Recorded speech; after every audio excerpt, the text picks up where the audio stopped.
The Canon R50 and the R100 are two of the best cameras for beginners and casual users, but there's some pretty major differences between the two, and one camera might be a lot better for you depending on your shooting style. So let's talk about the major differences between these two cameras and which one is right for you. Also, I'll leave links down below for the best pricing on both cameras. So let's start on the outside. The two cameras actually look very similar, and they actually do have the same button layout, menus, and the same grip.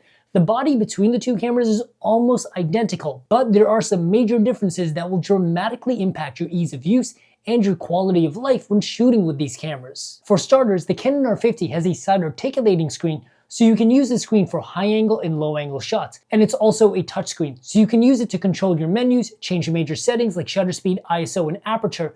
But on top of that, you also have touch autofocus, which is a huge quality of life improvement. So you could use this camera entirely through the touchscreen like a smartphone.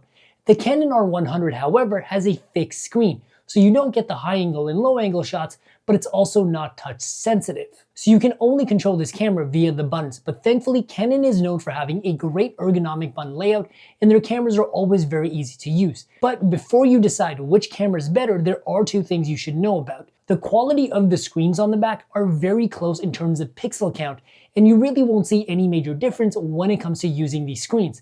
But on top of that, you can also connect the Canon R100 and the R50 to your smartphone and use your smartphone like a second screen for your phone. This will give you a live view of whatever your camera sees, but you can also use it for touch autofocus and changing all of your major settings like aperture, ISO, and shutter. So in a sense, you could get all the functionality of that touchscreen from your smartphone. Another thing to consider in terms of design is that both cameras also have a USB-C port. However, the USB-C port only on the R50 can also charge your battery. With the R100, you have to use the official Canon battery charger. So it does make the R100 a little less travel friendly. Now, the biggest difference you will see between these cameras is actually what's on the inside. And there's a pretty massive technology and power difference between the two cameras, and choosing the right camera is going to be critical when it comes to making sure your camera has the specs and features you need and actually enjoying your time when shooting with these cameras. So the two cameras actually have a very similar 24 megapixel APS-C size sensor, and this is a great amount of resolution for not only beginners and casual users, but even serious shooters. But the two cameras will give you very different results in terms of photos and videos despite having a similar sensor, and that's because the two cameras have a very different processor, and this will completely change how well your camera can actually utilize the sensor and what kind of results it can produce. The most obvious difference that you'll see right off the bat is autofocus. When it comes to autofocus, it's a major factor in how easy your camera is to use,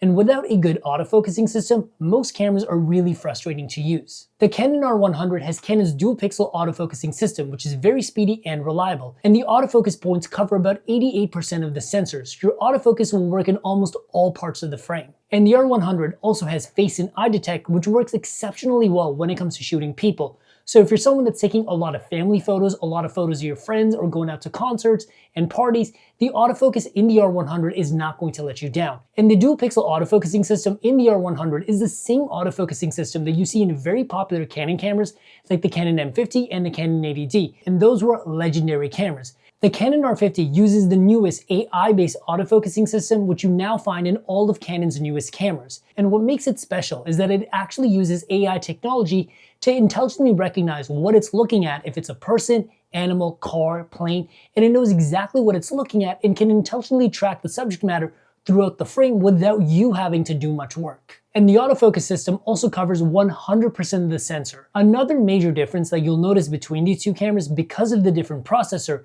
is how they process low light imaging and high ISO. The R100 is best between 400 and 800 ISO. The R50, however, is much better at high ISOs and low light shooting because it even has a dedicated low light mode. The R50 can easily go as high as 1600 ISO with very little noise, and you can easily push this to 3200 and 6400 and not take too much of a visual hit when it comes to your photos. However, it's also pretty good in video at 3200 ISO without too much grain. But both cameras do have a built-in flash, so for most casual shooters just taking photos, you will be just fine, and low light probably won't be an issue. However, if you find yourself wanting to shoot video in low light, Canon does have some pretty good RF lenses. The most affordable RF lens that's also really fast is the Canon RF50mm, which is only about $150 to $200, and has a really wide aperture. If you're looking for a low light lens for casual everyday shooting, that's a great one to pick up. Now, let's talk about the photos and videos actually coming from these two cameras, because this is where you will see the biggest difference. I have a sneaky suspicion most of you guys are photo shooters. Now, both cameras have a 24 megapixel APS-C size sensor, so at the base level, you're going to get very similar quality when it comes to photos from these cameras.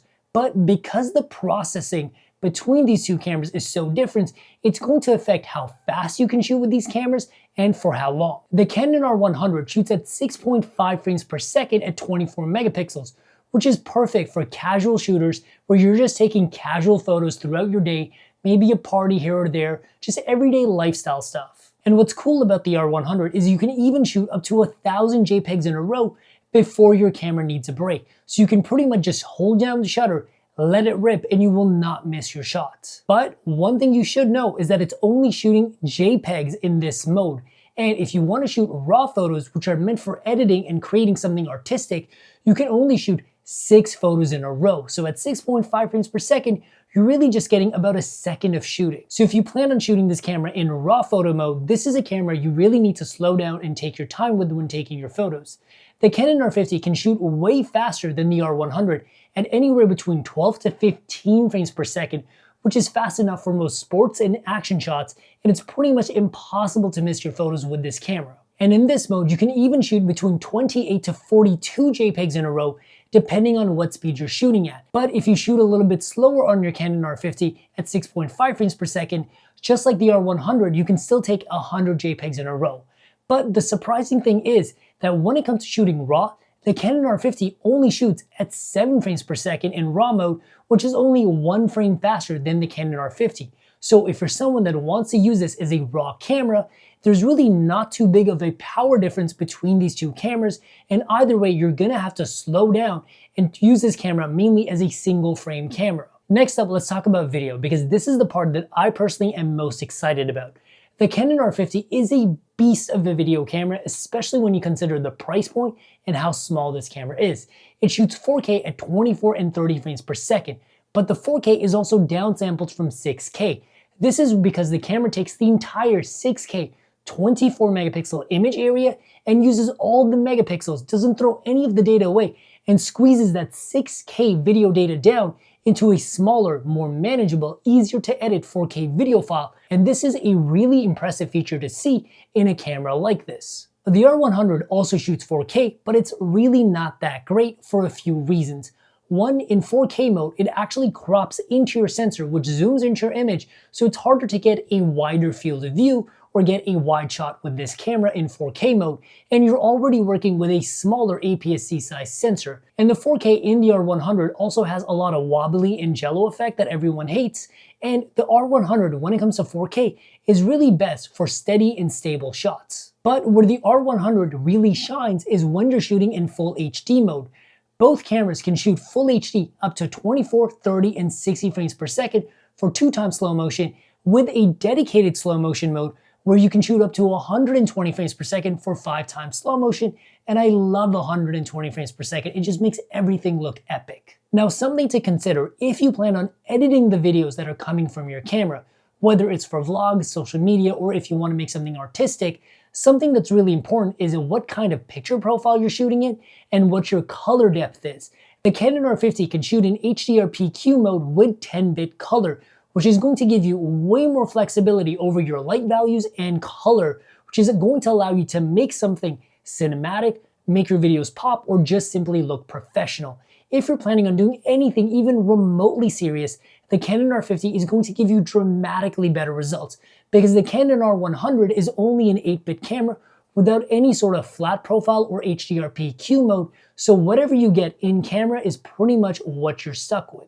But that doesn't make the R100 a bad camera. If you're someone that's just casually shooting everyday things and you really don't care and you just want to take something, share it with your friends, the R100 is absolutely worth the amount of money that you will save. So who is the Canon R50 for and who is the Canon R100 for?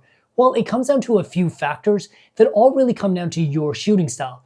The R100 is obviously a much more bare bones camera, where the R50 has much better quality of life features, but it also does cost a lot more. So you have to ask yourself, do I care that much about this camera? Am I that serious about my photography and video? Or do I just want a casual camera that's as cheap as possible, that's just going to give me pretty images and I'm going to move on with my life? However, when it comes to quality, this is a really important subject because the two cameras are very, very different. If you're shooting photos in single photo mode, the two cameras are virtually the same. You really won't see much of a quality difference, and they also shoot raw photos in a pretty similar fashion.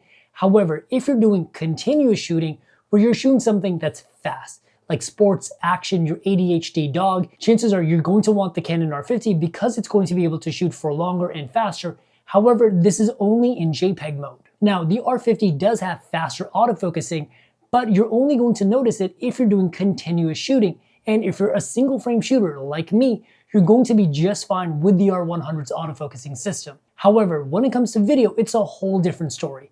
I wouldn't want even my worst enemy to pick up the R100 for video outside of casual video clips where you really don't care about them. If you care about your video at all, the R50 is the only real choice because it's a proper video camera. It's going to give you HDR PQ mode in 10-bit color, and it's going to give you proper 4K that's also downsampled from 6K. So if you care about your video at all, the R50 is the obvious choice. But the R100 is much cheaper. And if you're someone that's not doing anything too serious, maybe you're a beginner that's just doing single frame photography, you just want to practice, or maybe just a couple of casual clips, the R100 is very much worth the amount of money you save, and with the money you save, you can buy better lenses, a better flash, a better tripod. The R50 is a better camera for someone who's serious about their photography, that really cares about their video, and while it is more expensive, it is very much worth the money. But regardless of which camera you get, you want to make sure you get the best possible pricing, and for that, you want to head down to the links down below for the best possible pricing, and I will see you guys in the next video. Peace.